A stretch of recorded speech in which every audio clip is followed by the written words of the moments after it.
बिस्मिल्लाहिर्रहमानिर्रहीम। अस्सलाम वालेकुम।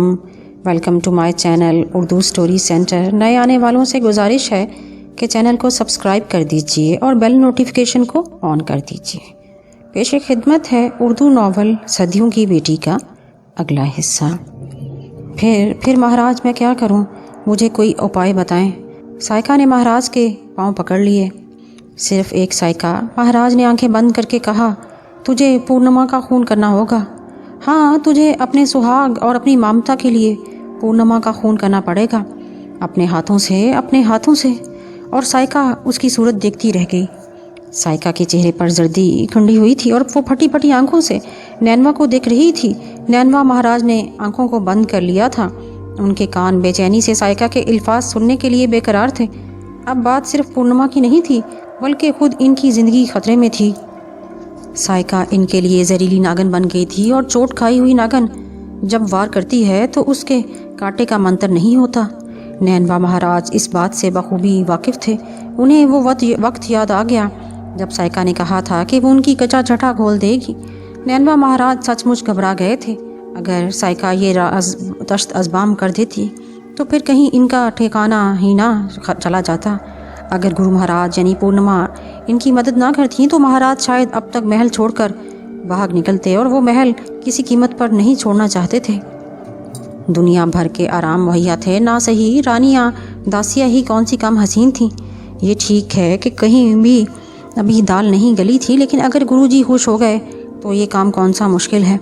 बहरहाल इन्हें चालाकी से पूर्णिमा की चाल को कामयाब बनाना था, और अब वो साइका का जवाब सुनने के लिए बेचैन थे। क्या सोच रही हो मूर्ख? तू कैसी माँ है, अपने बालकों का जीवन नहीं बचा सकती? कैसी पत्नी है, अपने सुहाग को नहीं हासिल करना चाहती? मैं ऐसी कलंकनी को कैसे ठिकाने लगाऊंगी महाराज? साइका ने गहरी सांस लेते हुए पूछा। इसके लिए तुझे मेहनत करना होगी साइका। महाराज ने कहा, मुझे बताओ महाराज, मैं क्या करूं? साइका परेशान लहजे में बोली, तू शरत चंद्र के बजाय पूर्णिमा से दोस्ती कर, उससे प्रेम का बर्ताव कर, उसकी गहरी सहेली बन जा, अपने महल में उसकी दावत कर, उसके महल जाया कर, और जब वो तेरी गहरी सहेली बन जाए तो फिर एक शाम उसे गंगा के किनारे ले जा और अपने हाथों से उसे गंगा में डुबो दे। इस काम में समय ज़रूर लगेगा, मगर इसके अलावा कोई तरकीब नहीं है महाराज को, और इसके अलावा कोई रास्ता नहीं। तू खूब रोना पीटना, तब उन्हें तेरी बात का भी यकीन आ जाएगा। साइका गहरी सोच में डूबी हुई थी, तो फिर उसने एक गहरी सांस ली और बोली, मैं ऐसा ही करूँगी महाराज, मैं ऐसा ही करूँगी। तब मैं तुझे कामयाबी की खुशखबरी देता हूँ, तेरी सारी मनोकामनाएं पूरी हो जाएंगी। बस अब तू जा। और साइका दिमाग में सैकड़ों उलझने लिए वापस चली आई। होली का त्यौहार करीब था। पूरे भरत नवास में तैयारियां हो रही थीं, खुशियां मनाई जा रही थीं, महल में रंग बिखरे हुए थे। साइका ने होली से पहले पूर्णिमा से रस्म बढ़ाने का फैसला किया। फिर होली का दिन आ गया, रंगों रोशनी के तूफान। साइका ने उसे पैगाम भिजवाया कि वो पूर्णिमा से होली खेलने आ रही है। ये पैगाम महाराज शरत चंद्र के सामने ही पहुंचा था। शरत चंद्र ने हैरानी से उसकी तरफ देखा, लेकिन पूर्णिमा ने फराख दिली से पैगाम लाने वाले से कहा, रानी साइका से कह दो हम उसके स्वागत के लिए तैयार हैं। पैगाम लाने वाला वापस चला गया तो शरत चंद्र बोले, ये अनोखी बात है, साइका के मन में ये कहाँ से समाई? वो भी हमारी अपनी है महाराज, हमारा तो दिल दुखता है महाराज। मैंने उसके लिए सोचा है कि अगर वो आती है तो हम उसका स्वागत करेंगे महाराज। तुम बड़े दिल गुर्दे की मालिक हो पूर्णिमा। भगवान ने तुम्हें जितनी मोहनी सूरत दी है उतना ही सुंदर दिल भी दिया है। तुम अपनी सौकन के साथ भी इतना अच्छा सलूक करती हो। मैं महाराज की दासी हूँ। महाराज ने मुझे जो जगह दी है उस पर मेरा रुआं रुआं उन पर निछावर है, और साइका का नाम भी तो मेरे प्रेमी के साथ है। फिर मैं उससे प्रेम क्यों ना करूँगी? पूर्णिमा ने शराब बरसाती आंखों से शरत चंद्र को देखते हुए कहा, और नाक से उनके मुंह पर सीना सिंदूर मल दिया। महाराज ने आगे बढ़कर उसे अपनी बाहों में भर लिया, और उन्होंने भी हाथों में सिंदूर भरकर पूर्णिमा का दमकता हुआ चेहरा उससे रंग दिया। पूर्णिमा खनकते हुए कह के लगा रही थी, और शरत चंद्र भी हंस रहे थे। तुमने मुझे नया जीवन दिया है। भाग जली लैलावती ने उस दिन मुझे नरक में झोंक दिया था। उसने मुझे अबूल हवस बूढ़ा कहा था, और मैं सोचने लगा था कि मैं वाकई बूढ़ा हो गया हूँ। अगर मुझे ये एहसास हो जाता पूर्णिमा कि मैं बूढ़ा हो गया हूँ तो मैं पागल हो जाता, मैं आत्महत्या कर लेता। भगवान ना करे ऐसी खुशी के समय अनाप शनाप बात मुंह से ना निकालिए। पूर्णिमा ने शरद चंद्र के मुंह पर हाथ रख दिया। तुम मौजूद हो पूर्णिमा, अब मुझे कोई चिंता नहीं, उन्होंने प्यार से उसके रखसार छेड़ते हुए कहा। इतनी देर में साइका अंदर आ गई। उसके पीछे बांदिया होली का सामान लिए आ रही थी। साइका के दिल में जो कुछ था, लेकिन होंठों पर मुस्कान थी। उसने आते ही शरद चंद्र के चरण छुए और पूर्णिमा के रुखसार पर बोसा दिया। फिर उसने एक बांदी के सर पर रखे हुए थाल से एक खूबसूरत सी ओढ़नी निकाली और पूर्णिमा के सर पर डालती हुई बोली, पूर्णिमा, अपनी बड़ी बहन की तरफ से ये हकीर सी ओढ़नी स्वीकार करो। आज से मैं तुम्हारी बड़ी बहन समान हूँ। शरद चंद्र ने तो मानी खेज अंदाज में आंखें नीचाई थीं, लेकिन पूर्णिमा के चेहरे पर पुरखुलूस ही खुलूस था। तुमने मुझे बहन का दर्जा देकर सब कुछ दे दिया दीदी। मैं छोट मन की बहन की तरह तुम्हारी इज्जत करूंगी। और साइका ने भी उसे गले से लगा लिया। शरद चंद्र मुस्कुराए। उन्हें इन दोनों के गठजोड़ से बहुत खुशी हुई थी। दोनों के दिल में क्या था, इससे ये काट का उल्लू बेखबर था। पूर्णिमा ने साइका की खूब खातर मदारत की और दोनों ने मिलकर शरद चंद्र के साथ होली खेली। दोनों बहुत खुश नजर आ रही थीं। इसी रात के लिए साइका ने पूर्णिमा को दावत दे डाली। उसने महाराज से भी दरख्वास्त की थी कि वो भी तशरीफ़ लाएं। फिर जब वो चली गई तो शरद चंद्र बोले, तो हमारी सुंदर पूर्णिमा ने साइका का दिल भी जीत लिया आखिर। अब वो सिर्फ मेरी सौकन नहीं है महाराज, बहन बन गई है। पूर्णिमा ने आंखें मटकाते हुए कहा और शरद चंद्र सोच में पड़ गए। उन्होंने गर्दन हिलाते हुए कहा, लेकिन मेरी समझ में ये नहीं आता कि साइका की काया कैसे पलट गई। मैं समझी नहीं महाराज। पूर्णिमा ने हैरानी से बड़ी बड़ी आंखें फाड़ते हुए और शरद चंद्र मोहब्बत भरी नज़रों से उसे देखने लगे। तू जितनी सुंदर है पूर्णिमा, इतनी ही भोली और मासूम है। तू अपने दुश्मनों से भी प्रेम करती है। कितनी सादा है तू। मैं नहीं मानता कि साइका के दिल में बिला वजह तेरा प्रेम जागा होगा। ये लोग तुझसे जलते हैं, तू इन्हें कब पसंद होगी। नहीं महाराज, मुझसे क्यों जलने लगे। वो जैसी भी है अब मेरी दीदी है। मैं उसका प्रेम नहीं ठुकराऊंगी। हम शाम को उसके महल चलेंगे, पूर्णिमा ने कहा और मुस्कुराने लगी। जैसे तेरी मर्जी भाग्यवान। उन्होंने एक गहरी सांस ली और फिर रात को वो दोनों साइका के महल में गए। साइका ने पग पग दीप जलाए। उसने पूर्णिमा का ऐसा स्वागत किया कि खुद शरद चंद्र भी उससे मुतासर हुए बगैर ना रह सके। उन्होंने सोचा कि शायद साइका को अकल आ गई है। उसने सोच लिया है कि महाराज की मोहब्बत भी उसे हासिल की जा सकती है कि अगर पूर्णिमा से प्रेम करो। बहरहाल उन्हें इस बात से खुशी हुई थी। वक्त गुजरता रहा। साइका इस दौरान कई बार पूर्णिमा से मिलने आई। कई बार उसने पूर्णिमा को बुलाया। वो बड़ी होशियारी से नैनवा महाराज की बनाई हुई स्कीम पर अमल कर रही थी। महाराज शरद चंद्र अपने कामों में मसरूफ़ थे। साइका के रवैये से मुतासिर होकर वो कभी कभी साइका के यहाँ रात गुजार लिया करते थे। पूर्णिमा को इस पर कोई एतराज़ नहीं होता था, बल्कि वो खुद शरद चंद्र के पास भेजती थी। साइका खुश थी कि नैनवा महाराज की बताई हुई स्कीम मौसर साबित हो रही है। वक्त की मुंतज़िर थी और अब वो काम कर गुजरना चाहती थी। उसे देर होने का शदीद एहसास हो रहा था। एक शाम वो पूर्णिमा से मुलाकात करने पहुंची। पूर्णिमा ने हंसपे मामूल मुस्कुराते हुए उनका स्वागत किया। दोनों गले मिलीं और एक दूसरे के सामने बैठ गईं। साइका के चेहरे पर उदासी छाई हुई थी। क्या बात है साइका दीदी, उदास हो। नहीं पूर्णिमा, कोई बात नहीं है, साइका ने गहरी सांस लेकर कहा। कुछ तो है दीदी, मुझसे छुपाओगी। पूर्णिमा ने कुरेद की। बस मन भारी भारी है, तबीयत उचाट उचाट सी है, राजकुमार की हरकतें हैं सब, पूर्णिमा ने मुस्कुराते हुए कहा और साइका शर्मा गई। फिर बोली, गंगा की सैर को मन चाह रहा है, सोचा तुमसे बात करूंगी। अगर तुम चलो तो कल ही दोनों कुश्ती मंगवा कर गंगा की सैर को चलें। ज़रूर दीदी, तुम्हारा मन खुश करने के लिए तो मैं सब कुछ करूंगी, पूर्णिमा ने सादगी से मुस्कुराते हुए कहा। तब फिर तय, कल शाम ही दोनों सैर को चलेंगे। साथ में हम बांदियों को या किसी और को नहीं ले चलेंगे। सिर्फ एक मांझी होगा, बांदियों के साथ सैर का मज़ा नहीं आएगा। हम दोनों ही चलेंगे दीदी, किसी और को लेने की क्या ज़रूरत है, पूर्णिमा ने कहा और ये बात तय हो गई। साइका अपनी स्कीम में कामयाबी की दुआएं करती हुई वापस आ गई। गुरुजी, नैनवा महाराज ने दोनों हाथ जोड़कर प्रणाम करते हुए कहा और पूर्णिमा हंस पड़ी। आप हमें शर्मिंदा करते हैं महाराज, हम किस काबिल हैं। उसने हंसते हुए कहा, रानी जी, मेरी पूरी ज़िंदगी गुजर गई। मैंने बड़े बड़े ज्ञानी देखे, बड़ी बड़ी महान स्त्रियां देखीं, लेकिन जो बात आपकी है वो कहीं नहीं पाई। अगर रानी जी क्षमा करें तो साफ कह दूं कि आप जैसी चालाक औरत पूरे संसार में नहीं होगी। आप वो सोचती हैं जो दूसरों के मन में आ ही नहीं सकता। मेरी तमाम शक्ति आपके सामने धरी रह गई। नैनवा महाराज ने अजीब से अंदाज में कहा। बस बस महाराज, ज़्यादा ना बनाएं, खामोश हो जाएं।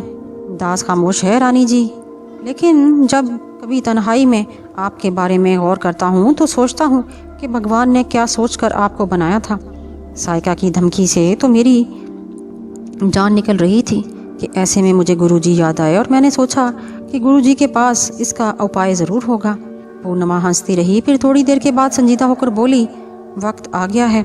ओह, कब रानी जी? आज शाम 4 बजे से 5 बजे तक, पूर्णिमा ने बताया और नैनवा महाराज के चेहरे पर अजीब से तासरात उभर आए। बात हो गई? हाँ, कल रात तय हो गई थी। तब आप चिंता ना करें रानी जी, दास अपना काम इंजाम देगा। काम ठीक ही होना चाहिए महाराज। आपने एक तीर से 2 शिकार करने का फैसला नहीं किया। पूर्णिमा ने मुस्कुराते हुए कहा। मैं नहीं समझा राजरानी जी। नैनवा महाराज ने हैरत से कहा। आप एक तीर से 2 शिकार कर सकते हैं महाराज। मैं आपकी जगह होती तो ये करती। वो कैसे महाराज? अब भी कुछ नहीं समझे थे। हम दोनों गंगा सैर को जाएंगे। साइका मुझे धक्का दे देगी, लेकिन महाराज ऐन वक्त पर नहीं पहुंचेंगे। किसी को इसके बारे में मालूम नहीं होगा। फिर जब मैं डूब जाऊंगी तो महाराज को असल बात का पता चलेगा और साइका भी मारी जाएगी। इस तरह आपके दोनों दुश्मन मर जाएंगे और इसके बाद आपका राज जानने वाला कोई नहीं होगा। राम राम राम राम राम। नैनवा महाराज कानों को हाथ लगाते हुए बोले, मुझे तो खुशी है कि आप नैनवा ना हुई, वरना मैं तो मारा गया था। ये आपको मेरे ऊपर अभी तक विश्वास नहीं रानी जी? मेरे भाग की खोट है, वरना मैं तो आपको दिल से गुरु मान चुका हूँ और चेले के लिए गुरु भगवान समान होता है। खैर, मैंने तो ये ऐसे मजाक ही में बात कही थी। आप अपने काम के करते रहें। मैं तैयार हूँ राजरानी जी, आप बिल्कुल चिंता ना करें, नैनवा ने कहा और फिर कुछ सोचते हुए बोले, परंतु राजरानी जी, एक बात मेरे मन में खटक रही है। वो क्या? पूर्णिमा ने पूछा। फर्ज करें साइका ने आपको गंगा में धक्का दिया, महाराज ने देख लिया, सब काम हो गया। महाराज ने जब साइका से पूछगिछ की तो क्या साइका मौत के खौफ से सब कुछ बता ना देगी? मैं तो फिर भी ना बच सकूंगा। आप चिंता ना करें महाराज, तसल्ली रखकर अपना काम करें, बाकी सब मेरा काम है। पूर्णिमा ने हंसते हुए कहा। गुरुदेव गुरुदेव। रामशंकर महाराज गर्दन झुकाते हुए बोले और फिर खड़े हो गए। आज्ञा दे गुरुजी। और पूर्णिमा ने मुस्कुराते हुए उन्हें जाने की इजाज़त दे दी। महाराज के जाते ही नैना अंदर आ गई और उसने आते ही शरारत से दोनों हाथ जोड़े और झुकते हुए बोली, गुरुजी गुरुजी। बस शरारत ना करना नैना, होशियारी से काम करना है। जा कर करमू को बुला ला। जो आ गया गुरुजी। जब इतना महान साधु आपको गुरु मानता है तो मैं बेचारी इस गिनती में, नैना ने कहा और मुस्कुराती हुई बाहर निकल गई। पूर्णिमा किसी सोच में गुम हो गई। उसका शैतानी ज़हन ज़बरदस्त मंसूबाबंदी कर रहा था। करमू को उसने पूरी स्कीम समझा दी थी। आज आखिरी बार वो उसका काम याद दिला रही थी। थोड़ी देर के बाद नैना करमू को लेकर अंदर आ गई। करमू ने दोनों हाथ जोड़कर प्रणाम किया। नैना उसे छोड़कर बाहर निकल गई। क्या आ गया है राजरानी जी? करमू ने पूछा। समय आ गया है करमू, पूर्णिमा ने पुरअसरार आवाज़ में कहा। अब राजरानी जी? आज 4 बजे। दास अपना काम ठीक ठाक इंजाम देगा। राजरानी आप चिंता ना करें, करमू ने कहा। भरत नवाज की वजारत तुम्हारी मुंतजिर है करमू। मैं और तुम मिलकर भरत नवाज की तकदीर बदल देंगे। ऐसा ही होगा राजरानी जी, ऐसा ही होगा, करमू ने खुशी से भरपूर आवाज़ में कहा। बस अब तुम जाओ और होशियारी से काम करो। एक एक घड़ी का ख्याल रखना। अगर कुछ गड़बड़ हो गई तो बना बनाया खेल बिगड़ जाएगा। करमू खेल बनाता है राजरानी जी, बिगाड़ता नहीं, करमू ने मुस्कुराते हुए कहा और फिर वो पूर्णिमा को प्रणाम करता हुआ चला गया। उसके बाद नैना अंदर आई। पूर्णिमा किसी सोच में गुम थी, इसलिए वो उसके चरणों में बैठ गई और उसकी शक्ल तकने लगी। चंद मिनट के बाद पूर्णिमा चूंकी। उसने मुस्कुराते हुए एक गहरी सांस ली। क्या सोच रही है नैना? रानी जी, आपके बारे में सोच रही हूँ। मेरा तो मन डर रहा है रानी जी, नैना ने कहा। क्यों? बस जो खतरनाक खेल होने वाला है इसका नतीजा अच्छा ही हो। भगवान ना करे कोई गड़बड़ ना हो जाए, आपकी बला मेरे साथ आ जाए। अरे चिंता ना कर नैना, वही होगा जो चंद्रबदन चाहेगी, चंद्रबदन ने बड़े एतमाद से कहा और नैना इस अफरियत को खौफ व दहशत से देखने लगी। 4:15 बजे थे जब साइका तैयार होकर पूर्णिमा के महल में पहुंच गई। पूर्णिमा भी पूरी तैयारी में थी। दोनों एक दूसरे के गले लग गईं। फिर साइका ने कहा, क्या तुम तैयार हो पूर्णिमा? हाँ दीदी, पूर्णिमा ने मासूम आंखें हौले से पटाई। महाराज से आज्ञा ले ली, रात ही को बात कर ली थी। क्या जवाब दिया उन्होंने? उन्हें क्या एतराज़ होता, मैं अपनी दीदी के साथ जा रही हूँ। पूर्णिमा ने भी साइका के गले में बाहें डाल दी और साइका ने प्यार से उसकी पेशानी चूम ली। अब तो इसका आखिरी वक्त है, जिस कदर चाहो इससे मोहब्बत का बर्ताव कर लूँ, वो सोच रही थी। आध मिनट के बाद दोनों रानियां महल के एक हिस्से में खड़ी रथ में आ बैठी और रथवान ने बैलों को नकारा और रथ महल से निकलकर गंगा की सिमत चल पड़ा। रास्ते में सायका और पूर्णिमा बातें करती जा रही थीं, दुनिया जहान की बातें। और सायका पूर्णिमा की बातें सुनकर सोच रही थी कि ये काम उम्र इतनी ही उम्र लेकर आई है, क्या इसकी इन मासूम अदाओं ने ही महाराज शरतचंद्र को दीवाना बना दिया था। बहरहाल कुछ भी हो, वो नागन है, और नागन कितनी ही खूबसूरत क्यों ना हो, जहरीली होती है। इसे कुचल डालने के बाद ही शांति मिलती है। पूर्णिमा डूब कर मर जाएगी। सायका चंद रोज अदाकारी करेगी, महाराज का दिल बहलाने के लिए वो सब कुछ कर लेगी और महाराज मोम हो ही जाएंगे। फिर वो उन्हें बच्चे की खुशखबरी देगी, और जब भरत नवाज का राजकुमार पैदा हो जाएगा तो महाराज पूर्णिमा को बिल्कुल भूल जाएंगे। सायका के अलावा भला कौन होगा यहाँ। चुनाचे वो भी पूर्णिमा से उल्फत का इजहार कर रही थी। थोड़ी देर के बाद रुत गंगा के किनारे पहुँच गया। गंगा के एक सुनसान घाट का इंतखाब किया गया था, जहाँ एक खूबसूरत कश्ती मौजूद थी। सजी सजाई कश्ती में एक मांझी मौजूद था, कवि हेकल तंदुरुस्त, जिसका इंतखाब सायका ने किया था। उसने इस शख्स को उसके वजन के बराबर अशरफियाँ देने का वादा किया था और उससे राजदारी की कसम भी ले ली थी। बहरहाल सायका ने भी अपने तौर पर काम मुकम्मल कर लिया था। रुत से उतरकर वो कश्ती में सवार हो गई और मांझी ने पतवार खींचने शुरू कर दिए। कश्ती गंगा की लहरों पर बहने लगी। शाही कश्ती थी जिसकी एक सिमत कोर थी, जिसमें बैठने के लिए नरम और आरामदेह गद्दियां लगी हुई थी। पूर्णिमा दिलचस्पी से गुनगुनाती लहरों को देख रही थी। बड़ी जीदार औरत थी। एक खौफनाक हादसा होने वाला था, एक भयानक ड्रामा खेला जाने वाला था और वो उसके लिए पूरी तरह तैयार थी। लेकिन क्या मजाल ये नक्श बदले हों। सायका का बुरा हाल था। कश्ती में कदम रखते ही उसके बदन में इंशन होने लगी थी, दिल होलने लगा था, तबीयत मितलाने लगी थी। और अगर उसके चेहरे पर नजर डाली जाती तो खौफ व दहशत की अलामात साफ नजर आ सकती थी। कश्ती आगे बढ़ती रही और फिर वो किनारे से बहुत दूर निकल आए। मांझी ने उसे लहरों के रहमो करम पर छोड़ दिया था और अब वो पतवार भी नहीं चला रहा था।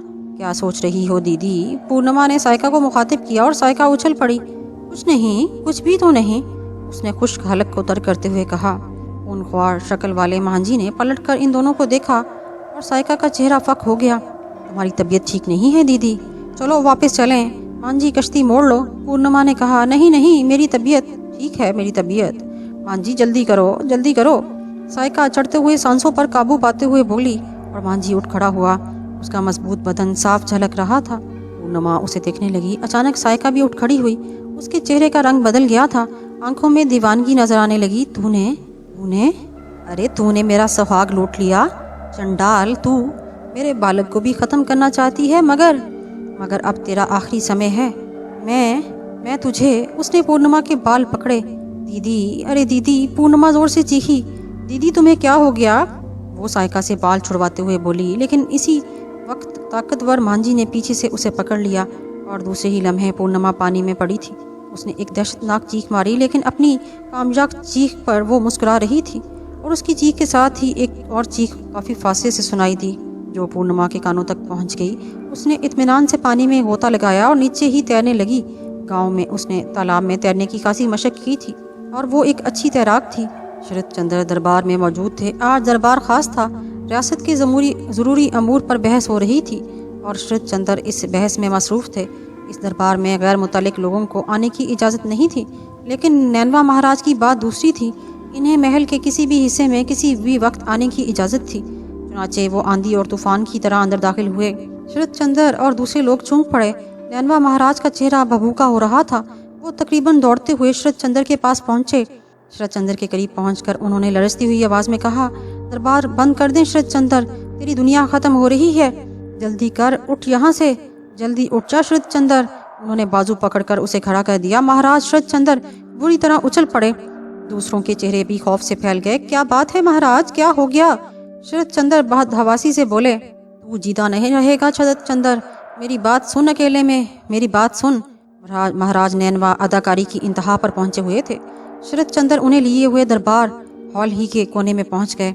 जल्दी बताओ महाराज, क्या बात है। बहुत ही कठिन खड़ी है शरतचंद्र, बहुत बड़ा हादसा होने वाला है। पूर्णिमा कहाँ है। महल में होगी। नहीं, वो गंगा की सैर को गई है। शरतचंद्र को याद आया। जल्दी जा मूर्ख, जल कुंड डगमगा रहा है। मेरे बेर मुझे धोखा नहीं दे सकते, मेरी बात मान ले शरतचंद्र। पूर्णिमा पर बहुत बुरा समय है, उसका जीवन खतरे में है। जा उसे बचा ले, वरना साधु की मौजूदगी बेकार हो जाएगी। जल्द जा, देर ना कर। और शरद चंद्र के हाथ पांव फूल गए। वो सख्त सरासीमगी की हालत में दरबार से निकलकर भागे। नैनवा महाराज का काम खत्म हो गया था। शरद चंद्र को दौड़ते देखकर दरबारी भी उनके पीछे भागे। शरद चंद्र पूर्णिमा के महल में पहुंच गए थे। सबसे पहले उन्हें नैना मिली और उन्होंने नैना को शानों से पकड़ लिया। नैना, नैना, पूर्णिमा कहाँ है? रानी साइका के साथ गंगा की सैर को गई हैं। वो हकीकत हाल से वाकिफ थी। और कौन है उनके साथ? दोनों तन्हा गई हैं। रथ बांध उन्हें ले गया है, नैना ने कहा। लेकिन महाराज ने पूरी बात भी नहीं सुनी। उन्होंने दरबारियों में से 3 आदमियों को साथ लिया और बदहवासी के आलम में बाहर निकल आए। वो राजपाट भूल गए थे। अफरा तफरी के आलम में घोड़े लाए गए, उन पर भी जीनें भी नहीं डाली गईं और फिर सब गंगा की तरफ दौड़ पड़े। शरद चंद्र का घोड़ा इंतहाई तेज रफ्तारी से दौड़ रहा था। उन्हें इस घाट के बारे में भी नहीं मालूम था जहाँ पूर्णिमा और साइका गई थीं। हम वो एक घाट पर पहुँच गए। यहाँ कश्तियाँ खड़ी थीं। कैसी शान और कैसा एहतमाम। एक बिल्कुल आम सी कश्ती में महाराज कूद गए, उसके साथ भी कश्ती में कूद गए। 2-3 कश्ती को खींचने वाले भी पकड़ लिए गए। महाराज शरद चंद्र की बुरी हालत थी। उनका शरीर कांप रहा था, होंठ खुश्क थे, आंखें फटी हुई थीं। कश्ती चलाने वालों में दरबारी भी शामिल थे। जानसारी का इससे बेहतर मौका कौन सा था? कश्ती तेज रफ्तारी से गंगा के बहाव पर चल पड़ी। महाराज की आंखें दूर तक का जायजा ले रही थीं। हद्दे निगाह गंगा का चौड़ा पाट फैला हुआ था। दूर तक कोई कश्ती नजर नहीं आ रही थी। शाम की कलाहटें बढ़ती जा रही थीं। कश्ती कमान से निकले हुए तीर की तरह आगे बढ़ रही थी। फिर दूर एक रंगीन शय नजर आई और महाराज चौंक पड़े। उन्होंने गौर से देखा, एक कश्ती ही थी। उसकी सजधज से अंदाजा होता था कि शाही कश्ती है। कश्ती की रफ्तार और बढ़ गई। मांझी उनके लालच, इनाम के लालच में फन दिखा रहे थे और कश्ती की रफ्तार तेज से तेज होती जा रही थी, यहाँ तक कि दूसरी कश्ती साफ नजर आ रही थी। लेकिन उस पर एक होशरुबा मंजर देखकर शरद चंद्र अपनी चीख ना रोक सके। शरद चंद्र ने दूर ही से साइका और पूर्णिमा को पहचान लिया। लेकिन सूरत हाल ये थी कि साइका ने पूर्णिमा के बाल पकड़े हुए थे और वो उसे कश्ती से धकेल रही थी। पूर्णिमा मुदाफत कर रही थी। पूर्णिमा शरद चंद्र पूरी कुव्वत से चीखे, मैं आ रहा हूँ पूर्णिमा। लेकिन उनकी आवाज़ कश्ती तक नहीं पहुँची। फिर शरद चंद्र और उसके साथियों ने कभी हेवल मांझी को पूर्णिमा के तरफ बढ़ते हुए देखा। मांझी ने पूर्णिमा को और दरिया में उछाल दिया। पूर्णिमा की नन्ही सी चीख सुनाई दी और साथ ही शरद चंद्र भी पूरी कुव्वत से चीखे। उन्होंने गंगा में छलांग लगाकर निकालने की कोशिश की, मगर दरबारियों ने उन्हें पकड़ लिया। फिर दरबारी चीखे, मांझियों, पूर्णिमा का जीवन बचाओ, अशरफियों में तोल दिया जाएगा, जो मांगोगे मिलेगा। कश्ती पर सवार मल्लाहों ने बजक वक्त पानी में छलांग लगा दी थी। शरद चंद्र पागलों की तरह गंगा की लहरों को घूर रहे थे। अब शायद दूसरी कश्ती से भी इस कश्ती को देख लिया गया था। दूसरी कश्ती के मांझी ने गंगा में छलांग लगा दी थी। वो समझ गया था कि खेल बिगड़ गया है। दरबारियों ने कश्ती इसी तरह दूसरी कश्ती को खींचना शुरू कर दिया। चंद मिनट के बाद ये कश्ती दूसरी कश्ती के करीब पहुंच गई। दूसरी कश्ती पर साइका सवार थी। उसका चेहरा साकत था, पत्थर की तरह। फिर उसकी निगाह शरद चंद्र पर पड़ी और दूसरे ही लम्हे उसने पागलों की तरह कहका लगाया, हमारी पूर्णिमा को गंगा की लहरों ने निगल लिया महाराज। हाँ, मैंने बदला ले लिया। लंकनी मेरे सुहाग पर डाका डाला था, इसने तुम्हें मुझसे छीन लिया था। अब साइका का क्या होगा? सिर्फ साइका का राज होगा। और फिर वो एकदम खामोश हो गई। ऐसा लगता था जैसे उसे होश आ गया हो। वो सरासिमगी निगाहों से शरद चंद्र और दरबारियों को देख रही थी। शरद चंद्र अब भी खामोश थे। वो गंगा की लहरों को देख रहे थे। फिर जब मल्लाहों ने पूर्णिमा के जिस्म को पानी से निकाला तो वो चीख पड़े, पूर्णिमा। मल्लाह पूर्णिमा को कश्ती की तरफ ला रहे थे। उन्होंने उसे कश्ती में पहुंचाया। दरबारियों ने उसके भीगे जिस्म पर कपड़े डाल दिए और उसमें जिंदगी तलाश करने लगे। एक तजर्बाकार बूढ़ा चीखा, ये जिंदा है महाराज, पूर्णिमा जिंदा है। और महाराज बेहोश पूर्णिमा से लिपट गए। साइका की आंखों में तारीकी छाई हुई थी। उसकी जहनी हालत बार बार खराब हुई जा रही थी। उसे अपने दिमाग पर काबू रखना मुश्किल हो रहा था। रास्ते में भी कई बार उसने उल्टी सीधी बकवास की थी, लेकिन किसी ने उस पर तवज्जो नहीं दी।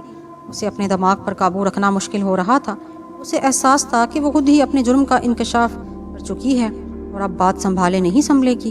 वो पागल हुई जा रही थी, लेकिन इस वक्त कोई उसका हमदर्द नहीं था जिससे वो मशवरा करती। सबकी आंखों में नफरत के जज्बात नजर आ रहे थे। सब उसे खशूनत भरी नजरों से देख रहे थे। महाराज ने अभी उससे एक लफ्ज़ भी नहीं कहा था। रह रह कर उसके दिल में नैनवा महाराज का ख्याल आ रहा था। काश वो किसी तौर नैनवा महाराज से मिल सकें, वही इस घटना का उपाय बताएंगे। लेकिन इस ख्वाहिश का इजहार हमाकत था। कौन इस वक्त उसकी बात मानता? सब लोग उसे दरमियान में लिए हुए चल रहे थे। फिर उसे उसके महल लाया गया, उसके कमरे में लाया गया और तमाम बादियों को भगा दिया गया। तब एक कमरे में उसे बंद करके बाहर से कुंडी लगा दी गई। कुछ पहरेदार उस पर मुतय्यन कर दिए गए। साइका अपने ही कमरे में बंद थी। वो अपने छप्पर खाट पर बैठी अपने जहन को संभालने की कोशिश कर रही थी। दिमाग था कि फटा जा रहा था। ये सब क्या हुआ? महाराज वहाँ कैसे पहुँच गए? पूर्णिमा कैसे बच गई? ये तमाम बातें उसकी समझ से बाहर थीं। सबसे ज़्यादा खौफनाक बात ये थी कि वो खुद अपने जुर्म का इकरार कर चुकी है। अब कौन उसे महाराज शरतचंद्र के अताप से बचा सकता है? पूर्णिमा भी जिंदा बच गई थी। वो खुद सब कुछ बता देगी। फिर ऐसा कौन है जो इसे निजात दिलाए? कौन इस समय उसकी मदद करेगा? क्या नैनवा महाराज? लेकिन वो क्या कर सकेगा? वो तो खुद ही फंस जाएगा। उस साधु ने इसके लिए कुछ नहीं किया, बिल्कुल बेकार निकला। उसने अपना सब कुछ उसे दे दिया, लेकिन नैनवा इसके लिए कुछ भी नहीं कर सका। लेकिन अगर मैं खुद मरूंगी तो इसे भी नहीं छोड़ूंगी। कई मिनट तक वो इसी तरह बैठी रही। फिर उठकर दरवाजे की तरफ बढ़ी। दरवाजे के बाहर पहरेदारों की आवाज़ें आ रही थीं।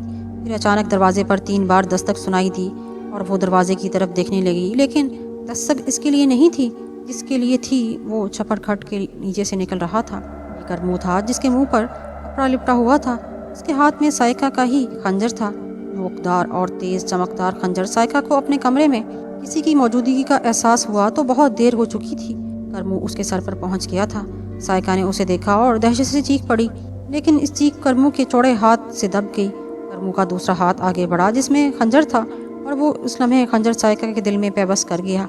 साइका के कमजोर हाथ पांव करमू की गिरफ्त और उसके पहलू से उनका फवारा छूटा, लेकिन उसकी चीखें करमू के हाथ के नीचे दबी हुई थी। उसके तड़पते हुए जिस्म को करमू थामे हुए था और वो साइका को उस वक्त तक थामे रहा जब तक उसमें जान रही। फिर जब जिस्म ठंडा हो गया तो भगवान दास ने उसे एहतियात से ज़मीन पर लिटा दिया। साइका का खंजर खींचकर उसके मुर्दा हाथ की भिंची हुई मुट्ठी में दे दिया और फिर कमरे में अपनी मौजूदगी के निशान मिटाने लगा। इस काम से फारिग होकर वो दरवाजे पर पहुंचा। उसने उसी अंदाज में दरवाजे पर एक बार दस्तक दी जैसे बाहर से सुनाई दी थी और वो दरवाज़ा जल्दी से खुल गया। करमू तेज़ी से बाहर निकल आया और दरवाज़ा बंद हो गया। बाहर खड़े हुए दोनों पहरेदारों ने आगे पीछे से उसका देखा और फिर बोले, ठीक है, कोई निशान नहीं है। करमू ने पुरसकून अंदाज में गर्दन हिलाई और फिर एक तरफ चला गया। रियासत भरत नवाज हिल कर रह गई थी। शरद चंद्र का जहन माऊफ हो गया था। बेदर पे हादसे हो रहे थे। लैलावती की गद्दारी ही से वो इतने दिल बर्दाश्त हुए थे, लेकिन पूर्णिमा उन्हें संभाल लिया था। लैलावती की रियासत से ताल्लुकात खराब हो गए थे। लैलावती का बाप रो पीट कर बैठ गया था, लेकिन उसका नौजवान भाई शेर की तरह बिफरा फिर रहा था। उसने सौगंध उठाई थी कि शरद चंद्र से अपनी बहन का बदला जरूर लेगा। अगर जीरक बाप अपने बेटे को ना रोक लेता तो वो अपनी फौजें लेकर भरत नवाज पर चढ़ दौड़ता। बहरहाल शरद चंद्र को इन बातों की परवाह नहीं थी। पूर्णिमा ने कदम कदम पर उन्हें सहारा दिया था, लेकिन अब साइका के इस इकदाम ने उनके हवास खराब कर दिए थे। साइका ने उनकी चहीती पूर्णिमा को मौत के घाट उतारने की कोशिश की थी। अगर नैनवा महाराज वक्त पर शरद चंद्र को होशियार न करते तो शरद चंद्र की दुनिया ही लुट गई थी। पूर्णिमा गंगा की आगोश में सो गई थी। शरद चंद्र का रुआं रुआं नैनवा महाराज का एहसानमंद था। पूरी साजिश मंजरे आम पर आ गई थी। बच्चा बच्चा जानता था कि साइका ने पूर्णिमा को ठिकाने लगाने के लिए होली के दिन से पूर्णिमा को बहन बनाया था। और फिर वो इसी तरह घुल मिल गई कि शरद चंद्र सोचने लगे कि साइका ने समझौता कर लिया है। वो इस समझौते से खुश भी थे, लेकिन साइका गहरी चाल चल रही थी। फिर आखिर वो पूर्णिमा को ठिकाने लगाने लग गई। अगर महाराज वक्त पर ना पहुंचते तो पूर्णिमा मर गई थी। साइका ने अपनी स्कीम की नाकामी पर खुदकुशी कर ली थी। ना करती तो महाराज उसे कुत्ते की मौत मार देते। पूर्णिमा रुबा सेहत थी। दहशत के अलावा उसे और कोई बीमारी नहीं थी। उसकी आंखों में हर वक्त खौफ समाया रहता था और शरद चंद्र उसकी दिलजोई में लगे रहते और उसे हर तरह से तसल्लियाँ देते कि अगर वो मर जाती तो शरद चंद्र भी खुद को गंगा के हवाले कर देते। इस वक्त भी वो पूर्णिमा के हसीन चेहरे को आगोश में लिए बैठे थे। पूर्णिमा मासूम आंखों से उन्हें देख रही थी। पूर्णिमा, क्या सोच रही हो? कुछ नहीं महाराज। महाराज ने मुझे अपना दास कहो। पूर्णिमा, शरद चंद्र ने उसके बालों में उंगलियां फेरते हुए कहा, आप मेरे भगवान हैं महाराज। पूर्णिमा ने कमजोर सी आवाज में कहा, पूर्णिमा, भगवान ने न जाने मेरे कौन से कर्मों का इनाम दिया है, तुम्हारा जीवन बच गया, वरना लोग शरद चंद्र को पागलों की तरह सड़कों पर मारा मारा देखते। शरद चंद्र ने कहा, मगर मुझे दुख है महाराज, साइका मेरी दीदी बनी थी। उस मूर्ख का नाम ना लो, नरक में जल रही होगी। ना लो उसका नाम मेरे सामने। तुम मासूम हो, बेहद मासूम तुम। मगर उसे मुझसे क्या दुश्मनी थी? मैंने उसे दीदी मान लिया था। मैं तो उससे बहुत प्रेम करती थी। पूर्णिमा ने आंसू बहाते हुए कहा, तू महान है पूर्णिमा, तू पवित्र मन की मालिक है। वो तेरे लिए मन में खोट रखती थी। मूर्ख से भगवान ने तेरी कैसे सहायता की। वो खुद अपनी मौत मर गई, नरखनी कहीं की। तो मुझे सबसे डर लगने लगा है महाराज। न जाने कौन कौन मेरा दुश्मन हो। रानी होती तो वो ना मुझे मार डाले। पूर्णिमा ने खौफ से कांपते हुए कहा, मैं तेरे दुश्मनों से निपटने के लिए काफ़ी हूँ पूर्णिमा। इसकी मिजाल के तेरी तरफ टेढ़ी आंखों से देखा है, आंखें निकालूंगा मैं एक एक की। कमलावती सीधी सादी सी औरत है, मगर मैं उसे उसके मेके भिजवा दूंगा। कल ही ये काम कर लूंगा। भरत नवाज की राजकुमारी तेरे सिवा कोई नहीं होगी। तू मेरा जीवन है पूर्णिमा, तेरे लिए मैं भरत नवाज को भी ठुकरा दूंगा। नैनवा तो हमारे अवतार साबित हुए, पूर्णिमा ने कहा। मैं उनका बड़ा एहसानमंद हूँ। ऐसे ज्ञानी कैसे मिलते हैं। उन्होंने हमारी सहायता की, हम उसका बदला नहीं दे सकते। फिर भी मैंने सोचा है कि उनके कदमों दौलत के ढेर लगा दूं। जो मांगेंगे उन्हें दे दूंगा। तुम ठीक हो जाओ तो हम पूजा के लिए चलेंगे और उनके चरण छुएंगे। शरद चंद्र ने अकीदत से कहा तो चंद्र बदन दिल ही दिल में मुस्कुराने लगी। उसके ख्याल में नैनवा की वफादारी का ये मुनासिब इनाम था। चुनाचे जब वो सेहतयाब हो गई तो एक दिन शरद चंद्र उसे लेकर मंदिर पहुंचे। महाराज बदस्तूर पूजा पाठ में मसरूफ थे। शरद चंद्र अकीदत से उनके पीछे खड़े हो गए। किसी दासी वगैरह को नहीं लाया गया था। फिर जब महाराज पूजा पाठ से फारिग हुए, उन्होंने पलट कर देखा। आओ शरद चंद्री, कैसी है वो पूर्णिमा? महाराज की कृपा है। आज अपने कदमों से चलकर महाराज के दर्शन करने आई हूँ। भगवान तुम्हें सुखी रखे। पूर्णिमा का आपने जीवन दान दिया है महाराज। मैं आपका ये एहसान 7 जन्म नहीं उतार सकता, पर मैं आपकी कुछ सेवा करना चाहता हूँ। मेरी समझ में नहीं आता महाराज कि मैं आपकी सेवा क्या करूँ। साधु को किसी चीज़ की इच्छा नहीं। शरद चंद्र, बस मंदिर का ये कोना काफ़ी है।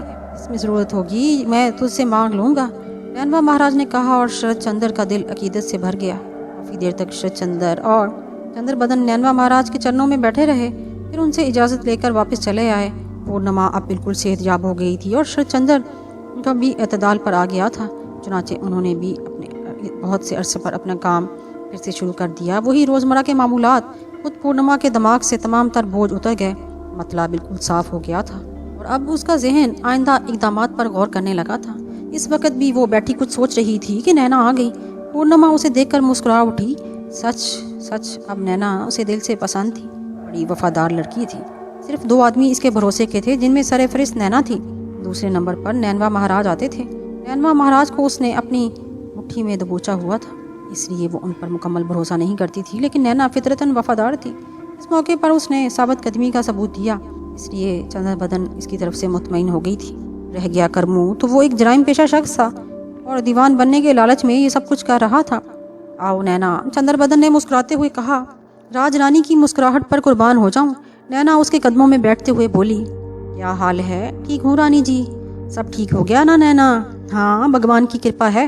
अब महल पर सिर्फ पूर्णिमा राज कर रही है, तुम लोगों की मदद से। पूर्णिमा ने मुस्कुराते हुए कहा, मगर रानी जी, आपने भी तो जान जोखों का काम किया था। अगर महाराज वक्त पर ना पहुँचते तो तेरा क्या ख्याल है, मैं डूब जाती? पूर्णिमा हंस कर बोली। तो फिर राज रानी जी? नैना ने हैरत से पूछा। पगली कहीं की, मैं इत्मीनान से गंगा पार करके बाहर निकल आती। अपने गांव में मैंने तैरना सीखा था। अगर मैं तैरना ना जानती तो कोई और प्रोग्राम बनाती, पूर्णिमा ने कहा। और नैना उसकी शक्ल देखने लगी। ये नाजुक कलाइयाँ इतनी मजबूत हैं। नैना ने चंद्र बदन के खूबसूरत हाथों को पकड़ते हुए कहा, भी तो इनका दम कहाँ देखा है नैना तूने? ना खामोश हो गई। पूर्णिमा किसी सोच में गुम हो गई थी। नैना उसके बोलने का इंतजार कर रही थी। जब कई दिन तक पूर्णिमा कुछ ना बोली तो नैना ने कहा, इस सोच में गुम हो गई राजरानी? कुछ नहीं नैना, पूर्णिमा ने गहरी सांस लेकर कहा। तू सुना, तेरा महेंद्र कैसा है? मज़े में है राजरानी, पर एक चिंता है। क्या? महेंद्र कुछ उदास रहता है। वो कहता है कि छुप छुप कर मिलना उसे पसंद नहीं। कब तक ये गाड़ी चलेगी? और फिर जब भी मेरा घर वाला आ जाता है तो महेंद्र हफ्तों मुझसे बात नहीं करता। मुझे घर वाले के साथ जो रहना पड़ता है। ओह, ये बात है। हाँ राजरानी, मैं खुद भी अब महेंद्र के बच्चों की माँ बनना चाहती हूँ। मुझे कोई उपाय बताए। और चंद्र बदन सर हिलाने लगी। फिर उसने गर्दन हिलाते हुए कहा, ये कौन सी बड़ी बात है नैना? अब कि जिस दिन भी तेरा घर वाला आए मुझे बता दो। महाराज नैनवा इस मर्ज की दवा है। मगर वो क्या करेंगे? नैना ने ताजुब से पूछा। अरे बेवकूफ़, वो क्या नहीं कर सकते? तेरा घर वाला अगर ये सुने कि तेरी पेशानी पर का निशान बन गया तो ये नहुसत की निशानी है। अगर वो तेरा पति रहा तो बहुत जल्द जान गवा बैठेगा। वो नैनवा महाराज जिसे महान साधु की बात झूठ मान सकता है, तो फिर क्या वो तुझे छोड़ने के लिए फ़ौरन तैयार ना हो जाएगा? सुन, अब जिस रोज़ तेरा पति राज़ी ना हुआ तो नहुसत का ये निशान उसकी जान ले लेगा। ये बात काम करमू बखूबी कर सकता है। चंद्र बदन ने मुस्कुराते हुए कहा। नैना ताजुब से उसकी शक्ल देखती रही। फिर उसने बेतहाशा हंसना शुरू कर दिया और पेट पकड़ पकड़ कर हंस रही थी। चंद्रबदन मुस्कुराते हुए उसे देख रही थी। जब हंसते हंसते नैना थक गई तो चंद्रबदन ने कहा, अब पागलों की तरह हंसती ही जाएगी या इसकी कोई वजह भी बताएगी? वैसे ही मर जाएगा हत्यारा कहीं का, बड़ा वहमी है। बस नैनवा महाराज की जुबान से ये शब्द निकले और उसका दम निकला, वो तो भरत नवाज ही छोड़ जाएगा राजरानी। नैना ने हंसते हुए कहा, ठीक है, तेरा काम बन जाएगा, पूर्णिमा ने कहा। और उसके बाद नैना देर तक हंसती रही। फिर अचानक वो खामोश होकर पूर्णिमा की शक्ल देखने लगी। कि बात अब क्या बात है? पूर्णिमा ने पूछा, लेकिन नैना कुछ ना बोलती नहीं। अब क्या बात है? बस एक ऐसे ही ख्याल आ गया था, मगर इजहार कर दूं तो जान चली जाएगी। छोटा मुंह बड़ी बात होगी। क्या बात है? पूर्णिमा ने ताज्जुब से पूछा। क्षमा कर दे रानी जी, मन में एक बुरा ख्याल आ गया था। नैना, अब तू मेरे हाथ से पिटेगी, बता क्या ख्याल आया था? पूर्णिमा ने त्योड़ियां चढ़ाते हुए कहा। राजरानी, नैना के होंठ खुश्क हो गए। क्षमा कर दे राजरानी, मेरे मन में एक पाप आ गया था, मैं कभी हिम्मत नहीं कर सकती। तेरा दिमाग खराब है, मैं तुझे बहन कह चुकी हूँ नैना, बता दे क्या बात है, वचन देती हूँ बुरा नहीं मानूंगी। बस ऐसे ही ख्याल आ गया था रानी, मैं सोच रही थी, मैं पूछने वाली थी राजरानी कि क्या आप महाराज शरद चंद्र से खुश हैं? नैना ने कहा और चंद्रबदन चूक पड़ी। वो गहरी निगाहों से नैना की शक्ल देख रही थी। कई बार दिल में आया कि अपने प्रेमी की बातें भी उससे करे, लेकिन वो समंदर की तरह गहरी थी। जानती थी कि अभी माहौल साजगार नहीं, लेकिन अब सूरत हाल दूसरी थी। अब सिर्फ उसका इक़्तिदार था, कोई मुकाबिल नहीं था।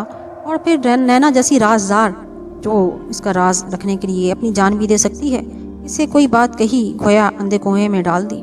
राजरानी वचन दे चुकी है कि नाराज नहीं होगी। नैना ने सूखे मुंह से कहा, तो मैं नाराज कहाँ हुई हूँ, मगर तू बात जरा साफ साफ कर। भगवान के लिए राजरानी में इससे ज्यादा कुछ नहीं कह सकती। नैना ने खुशामद की। हमारी तरफ से इजाजत है नैना, जो दिल चाहे बोल, जो मन चाहे पूछ। तुम्हारी दीदी जो सबसे प्यारी सहेली है, हम तुझसे मन का भेद नहीं छुपाएंगे। रानी जी, अभी आप जवान हैं, अभी आपकी उम्र ही क्या है, और महाराज, ज़मीन और आसमान का फ़र्क है। आपकी मोहब्बत महान है राजरानी, मगर नई उम्र का जवान जो प्रेम दे सकता है, क्या वो महाराज दे सकते हैं? क्या रानी जी, क्या दानी जी ने किसी और से भी प्रेम किया है? नैना ने उसकी बात कही और फिर सहमी हुई निगाहों से पूर्णिमा को देखा। उसे खुद पर गुस्सा आ रहा था, और ऐसी बात मन में आई ही क्यों, तो मुसीबत बन गई। लेकिन राजरानी का चेहरा नरम था, उसकी आंखें ख्यालों में खोई हुई थी। नैना की ढारस बंधी। कम अज़ कम पूर्णिमा नाराज नहीं हुई, लेकिन उसके बाद वो कुछ ना बोल सकेगी। उसने मुस्कुराते हुए नैना को देखा और फिर बोली, क्या तूने हमारे मन का चोर कभी पकड़ा नैना? भगवान की सौगंध, कभी नहीं। नैना जल्दी से बोली, वो मरी क्यों जा रही है? दीवानी, मैं कह चुकी हूँ कि बुरा नहीं मानूंगी। पूर्णिमा ने झुंझलाए हुए लहजे में कहा, और नैना की जान में जान आ गई। रानी जी की कृपा है। मगर रानी जी के ने जवाब नहीं दिया। प्रेम से कौन सा दिल खाली है नैना, मगर बाज़ लोगों की ज़िंदगी में प्यास ही प्यास रहती है, उन्हें पानी नहीं मिलता। बदन का लहजा अजनबी था। नैना हैरान रह गई। अपनी सखी अपनी दासी को नहीं बताएंगी रानी जी? मैं जान देकर भी ये राज जुबान में नहीं लाऊंगी। तेरा ख्याल ठीक है नैना, हमारा मन भी प्रेम से खाली नहीं, मगर ये प्रेम अपने की तरीकियों में डुबो दिया है। हमने कभी इसे अपनी जुबान पर नहीं आने दिया। राजरानी जी, नैना ने लरजती हुई आवाज़ में कहा, क्या ये सच है रानी जी? हाँ नैना, हम बड़े उभागी हैं। हमने बरसों से अपने प्रेमी की शक्ल नहीं देखी। न जाने वो किस हाल में होगा। वो कौन है राजरानी जी? अपनी नैना को बताओ, मैं जीवन की बाजी लगाकर उससे मिलूंगी, उसे देखूंगी। अगर आपने उसके साथ अच्छा नहीं किया, क्या वो आपके गांव का था? ये सब कुछ बताने का अभी समय नहीं आया नैना, हम समय आने पर सब तुझे बताएंगे। अभी इतना ही काफ़ी है। महाराज हमें बेपनाह चाहते हैं, हम उनकी मोहब्बत का अपमान नहीं कर सकते। अगर तू हमारी राजदार सखी ना होती तो हम तुझे ये बात मरते समय तक ना बताते। नैना पर भरोसा रखो राजरानी, अगर कोई इसकी आंखें भी निकाल देगा तो भी इसके होंठों से ना फूटेगा, मगर मेरा मन राजरानी के लिए तड़पेगा। अगली है तू, हम तड़प नहीं रहे, तू भी चिंता ना कर। हम तदबीर से तकदीर बनाने के कायल हैं। समय आएगा जब सब ठीक हो जाएगा। मैं उसे देखने के लिए बेचैन हूँ राजरानी। नैना ने सीने पर दोनों हाथ रखते हुए कहा, होश देख लेगी, बहुत समय नहीं रह गया। पूर्णिमा ने मुस्कुराते हुए कहा, और नैना उसकी शक्ल देखती रह गई। कर मुँह आया है राजरानी जी, नैना ने इतला दी, और पूर्णिमा चूम कर उसे देखने लगी। और उसने गर्दन हिलाते हुए कहा, भेज दे नैना, और खुद दूर चली जा, ख्याल रखियो कोई अंदर ना आने पाए। नैना चूम कर उसे देखने लगी, फिर जल्दी से बाहर निकल गई। उसके जहन में एक ख्याल आया, क्या करमू ही इसका मंजूर नज़र है? लेकिन करमू ना तो बिल्कुल जवान था और ना ही खूबसूरत। कैसे मुमकिन है? अगर यही बात है तो बहुत अजीब बात है।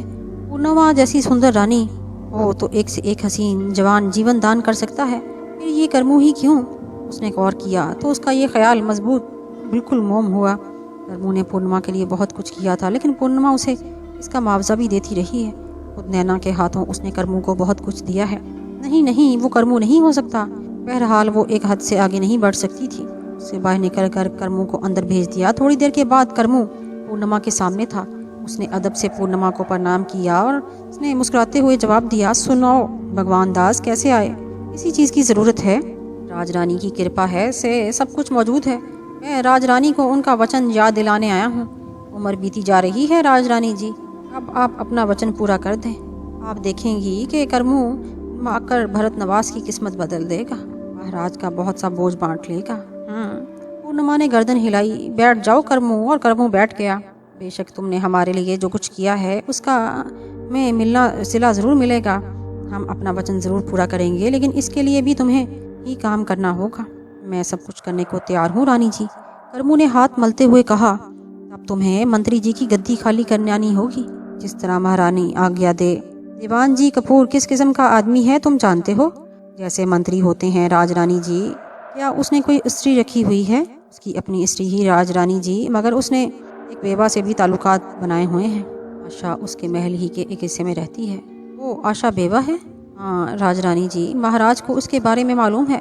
मालूम है राजरानी जी। अब करमू, सीधी बात है, आशा बेवा है, उसके दूसरे आशिक भी होंगे, वो चोरी छुपे वहाँ आते होंगे। तुम ऐसा घूरक धंधा फैलाओ दीवान जी को आशा पर शक हो जाए कि वो दूसरे लोगों से भी मिलती है। इस सिलसिले में तुम अपने भी एक दो आदमी लगा दो और किसी दिन खामोशी से दीवान जी और आशा को कत्ल कर दो, जगह खाली हो जाएगी। तब मैं महाराज से साफ कह दूंगी कि तुम्हारे अलावा रियासत का दीवान किसी को नहीं बनाया जाएगा।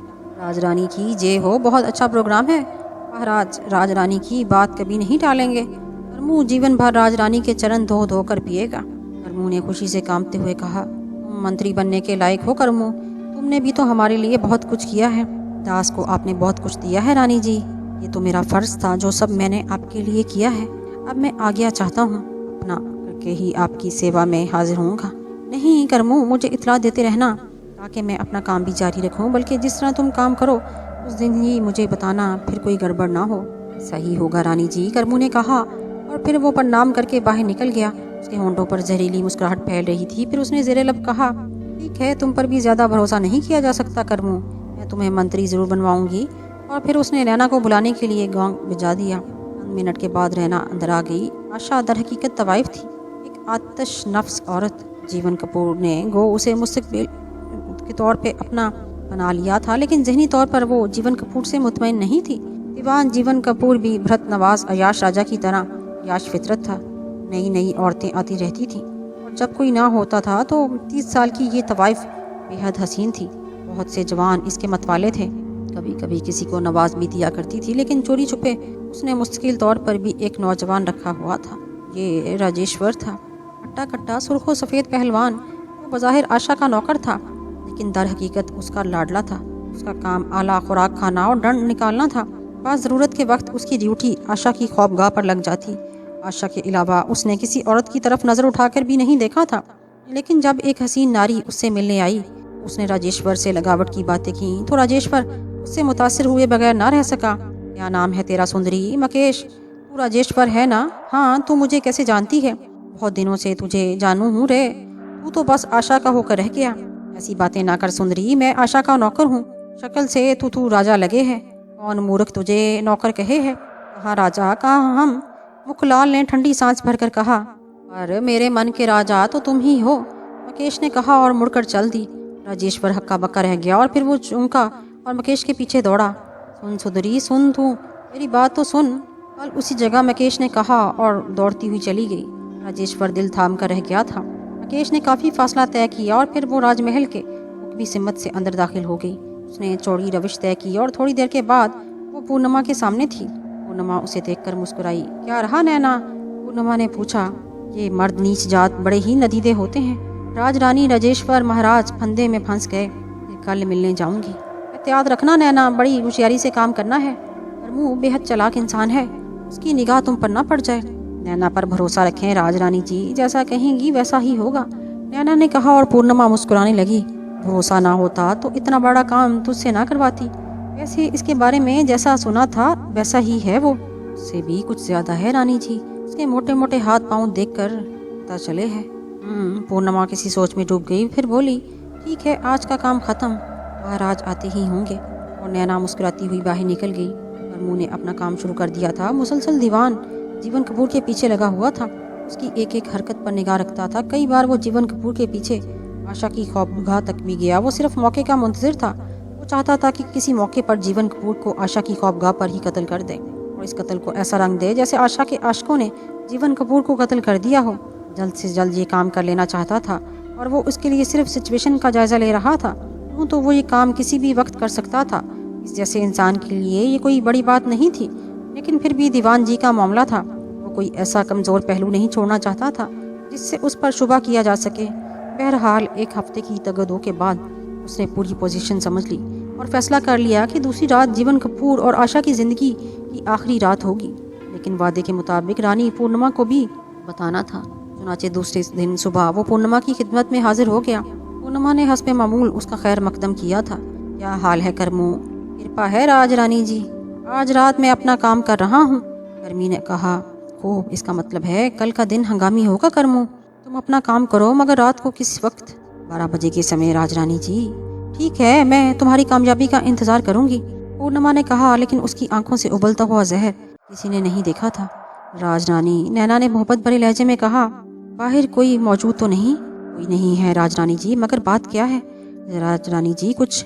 लेकिन जुमला पूरा होने से पहले ही पूर्णिमा ने उसके होंठों पर हाथ रख दिया और नैना ने उसकी उंगलियां चूम ली। राजेश्वर का क्या हाल है नैना? पूर्णिमा ने पूछा।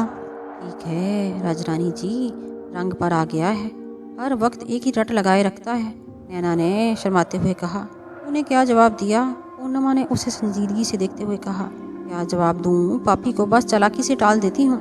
राज रानी जी, वो ज्यादा दिनों तक टलेगा नहीं और मेरे लिए मुसीबत बन जाएगा। किसी दिन जबरदस्ती पर ना उतर आए। समय आ गया है नैना, आज आखिरी रात है। आज की रात तेरा सख्त इम्तिहान है नैना। करमू आज जीवन कपूर के पास जा रहा है, तू जानती है कि तेरा इस नाटक में क्या पार्ट है? ओह, नैना भी संजीदा हो गई। मैं जानती हूँ राज रानी जी, उसने सरसराते हुए लहजे में कहा। एक काम भी गलत हो जाए तो नाटक का रंग बदल जाएगा। भगवान ने चाहा तो सब ठीक हो जाएगा, नैना ने कहा और पूर्णिमा उसकी आंखों में झांकने लगी। फिर उसने एक गहरी सांस लेकर गर्दन हिला दी। नैना किसी सोच में डूब गई थी। क्या बात है रे, आजकल तू खोया खोया सा रहता है, मेरे काम में भी मन नहीं लगाता।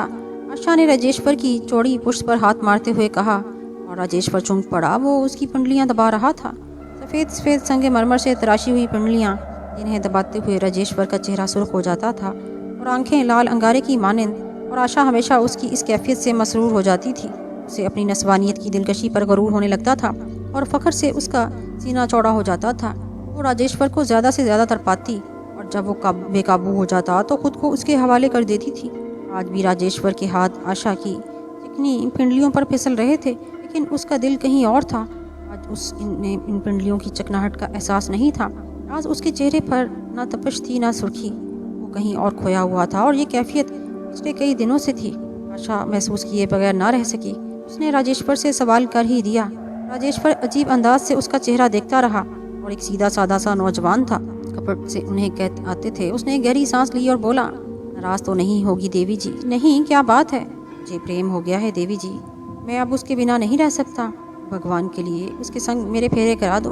राजेश्वर ने आशा के पांव पकड़ लिए, लेकिन आशा के तन बदन में आग लग गई। उसने राजेश्वर को गोया खरीद लिया था, मरियल सा लौंडा था। आशा की गहरी निगाहों ने जांच लिया था, अगर इसकी खिलाई की जाए तो कुछ से कुछ बन जाएगा। राजे हवस प्रस्त आशा ने उसे खरीद लिया था। उसने राजेश्वर पर बेदरेग खर्च किया था। जीवन कपूर जैसे अहमक आशा को कहाँ खुश रख सकते थे? बस दौलत बटोरने का एक जरिया थे। चुनाचे आशा उनसे समेटती थी और राजेश्वर को खिलाती थी। उसके वहमो गुमान में भी नहीं था कि चूंटी के भी पर निकल आएंगे, लेकिन वो जानती थी कि राजेश्वर सीधा साधा आदमी है।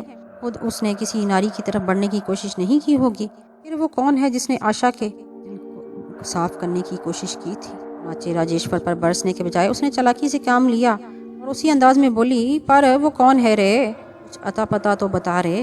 उसका नाम मकेश है देवी, बड़ी सुंदर है, बिल्कुल कमल के फूल की तरह। राजेश्वर ने कहा। कहाँ रहती है? तुझसे कैसे मिली?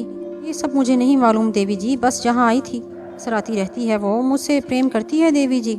आप मेरा ये काम करा दें, जीवन भर दुआएं दूंगा। दुआएं? आशा ने खोलते हुए दिमाग पर काबू पाते हुए कहा, क्या इसने अपना तन बदन तेरे हवाले कर दिया है राजेश्वर? नहीं देवी जी, वो बड़ी पवित्र है, मुझे पिंडे को छूने भी नहीं देती, पर जब मेरे उसके साथ फेरे हो जाएंगे तो मेरा उस पर अधिकार हो जाएगा। राजेश्वर ने मोहब्बत में डूबे हुए लहजे में कहा, लेकिन ये लहजा आशा के दिल पर आरे चला रहा था। वो हद से ज्यादा बर्दाश्त कर रही थी। राजेश्वर उसका महबूब था, वो उसे कुछ नहीं कह सकती थी, लेकिन वो उस लड़की को मजा चखाना चाहती थी। वो उसके जिस्म के टुकड़े कर देना चाहती थी जिसने उसे छेड़ने की कोशिश की थी। अजीब प्रेमी है तू राजेश्वर, तूने अपनी प्रेमिका का पता भी नहीं मालूम किया। कुछ मालूम तो हो, वो कौन है, कहाँ से आती है? देवी जी, वो तो आसमान से किसी अप्सरा की तरह उतरी और मेरे मन मंदिर में बैठ गई। उसके सामने मैं संसार को भूल जाता हूँ, मुझे कुछ याद नहीं रहता। ठीक है राजेश्वर, अब की बार जब वो आए उसे मेरे पास ले आना। अगर राजी ना हो तो ज़बरदस्ती ले आना। मैं उससे उसके बारे में मालूम करूँगी और फिर तेरे फेरे करा दूँगी। आशा ने पाँव सकेटते हुए कहा, भगवान तुझे सुखी रखे देवी जी। राजेश्वर ने मोहब्बत से आशा की कमर में हाथ डालते हुए कहा, लेकिन आशा पीछे हट गई। उस वक़्त उसका खून पी जाने को जी चाह रहा था, लेकिन उसने बरमई राजेश्वर को होशियार कर सकती थी और इस तरह वो इस औरत से इंतकाम नहीं ले सकती थी जिसने उसकी मोहब्बत पर डाका डालने की कोशिश की थी। इसलिए उसने खुद को संभाला और राजेश्वर के हाथ कमर में से निकालते हुए बोली, बस अब तू जा, मगर उसे मेरे पास लाना ना भूलियो। ले आऊँगा देवी जी, पर नहीं, आज नहीं, जीवन कपूर महाराज आने वाले हैं, बस तू जा। आशा ने कहा तो राजेश्वर खुश खुश गर्दन हिलाता बाहर निकल गया, लेकिन आशा की आंखों से शरारे निकल रहे थे। उसको अगर मकेश का पता मालूम होता तो खुद जाकर उसके जिस्म की धज्जियां बखेर देती। वो एक खूबसूरत छपर खट पर बैठी खोलती रही। तब एक दासी ने दीवान जी के आने की इतला दी और आशा संभल गई। जीवन कपूर को उन वाकयात की भिनक भी नहीं बढ़नी चाहिए। जाहिर है वो एक ज़बरदस्त आसामी थे जिसने आशा की इज्जत कई गुना बढ़ा दी थी, और फिर जीवन कपूर की वजह से उसकी माली की हैसियत भी बेहतरीन हो गई थी। उसे मालूम था कि जीवन कपूर ने कभी राजेश्वर की तरफ तवज्जो नहीं की, वो उसे सिर्फ एक मुलाजिम समझते हैं। अगर उन्हें वाकयात पता चल जाएं तो वो राजेश्वर को कभी बर्दाश्त नहीं करेंगे। चुनाचे उसने अपना मूड बदल लिया और जीवन कपूर का इंतजार करने लगी। जीवन कपूर धोती का पल्लू संभालते हुए अंदर दाखिल हुए और आशा उनके स्वागत के लिए खड़ी हो गई। उसने एक अदा से हाथ जोड़कर उन्हें प्रणाम किया। जीवन कपूर मुस्कुराते हुए आगे बढ़े। क्या कर रही थी हमारी रानी? उन्होंने मोहब्बत भरे लहजे में कहा। महाराज का इंतजार। आशा ने बालों की लटों को संवारते हुए कहा, बस क्या करें, रियासत के कामों में उलझे रहते हैं, वरना हमारा मन कहाँ चाहता है आशा से जुदा रहने को। जीवन कपूर ने आशा को छपरकट पर बिठाते हुए फिर खुद भी उसके साथ ही बैठ गए। आशा ने अपना सर उनके सीने पर रख दिया। हमारा मन तो चाहता है कि बस इसी तरह आशा के पास बैठे रहें और दुनिया आगे बढ़ जाए, बस इसी तरह। आशा ने मासूमियत से पूछा और जीवन कपूर का दिल दावत पर झूम उठा। नहीं, जिस तरह हमारी आशा कहे। उन्होंने आशा की ठोड़ी उठाकर इसी वक्त अपने दरवाजे पर दस्तक दी और वो दोनों चूम पड़े। आशा की त्योरियां चढ़ गईं। उसने सख्त लहजे में कहा, कौन है, अंदर आ जाओ। जीवन कपूर संभल गए, लेकिन अंदर आने वाले आदमी को देखकर दोनों बुरी तरह चूम पड़े। वो एक तंदुरुस्त तवाना आदमी था, मुंह पर काला कपड़ा लपेटे हुए था। कौन हो तुम? जीवन कपूर जल्दी से एक तरफ खड़े हो गए। अभी बताता हूँ दीवान जी, आने वाले ने कहा, और दूसरे ही लम्हे एक चमकदार खंजर नजर आया। जीवन कपूर जी की तो हालत खराब हो गई। उनका ऊपर का सांस ऊपर और नीचे का नीचे रह गया। हाथ पांव सून हो गए, लेकिन आशा दहशत से चीख पड़ी। आने वाले का उल्टा हाथ आशा के मुंह पर पड़ा और वो छपर कट पर ऊंधी हो गई। अब नकाबपोश आगे बढ़ा। बहुत हो गई दीवान जी, बस अब तुम पर लोग सुधारो, दूसरों के लिए जगह खाली करो। उसने खंजर बुलंद करते हुए कहा, है भगवान, है भगवान। दीवान जी ने दोनों हाथ उठाते हुए कहा, लेकिन आने वाले ने खंजर उनके दिल के मुकाम पर पहुंच दिया और आशा फिर से कटे हुए बकरे की तरह चीख पड़ी। खामोश रह कुतिया की जनी, नहीं तो। नकाबपोश ने दबी दबी कराहट से कहा और दीवान जी के जिस्म पर खंजर के कई वार किए। दीवान जी की दिलखराश चीखें उभरी थी। उसी वक्त आशा ने छप्पर खाट से उछलकर दरवाजे की तरफ छलांग लगाई, लेकिन नकाबपोश ने उसे रास्ते ही में पकड़ लिया और फिर इसका खून आलूद खंजर आशा की गर्दन पर भी चल गया। उसने आशा का नरखरा काट दिया था। आशा जमीन पर गिरकर तड़पने लगी। जीवन कपूर महाराज तो पहले ही ठंडे हो गए थे।